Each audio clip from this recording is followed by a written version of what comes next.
Well, Steve Keen, I've been dying to talk to you about this.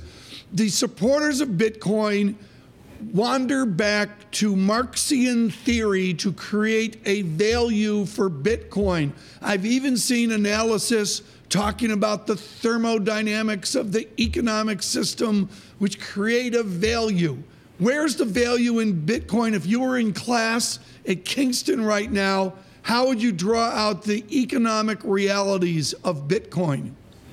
I'll talk about two functions that Bitcoin and money have in general. One is a store of value, and people actually say, well, that's a positive for Bitcoin. In fact, a store of value is something that doesn't change too much. Bitcoin's going atmospheric, as we both know. But the other is to be used for transactions. You can't call something money if you can't use it for transactions. Now, if Bitcoin's going to go up in price, doubling virtually on a monthly basis, you'd be an idiot to buy anything else with it, apart from more Bitcoin, or more machines to create more Bitcoin. It's all self-referential.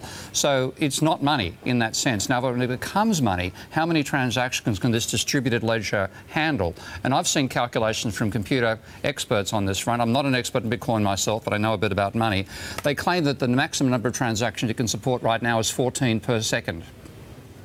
Now, there's a few more transactions than 14 per second in a capitalist economy of any scale, let alone the global system. Well, and that speaks to the littleness of it. Paul Donovan, let me bring up the chart here. Here's the futures arbitrage narrowing. We've shown this chart over the recent days. The red is the futures market, the white is the cash market, and we finally come into a nice, I guess we've arbitraged into a nice gap here. Paul Donovan, do the futures markets, CME and CBOE, do they legitimize Bitcoin? No, I don't think they do. I mean, if the analogy I always go back to is 1636, the city of Amsterdam introduced cash-based futures on tulip bulbs. It didn't mean that tulip bulbs were a good investment, as was discovered in February 1637, as no doubt you recall. So I don't think this legitimizes it. This gives you a way to get exposure to it, fine, but it's a bubble. A bubble is a bubble no matter how you look at it. And this doesn't stop being a bubble just because there's another way to play it.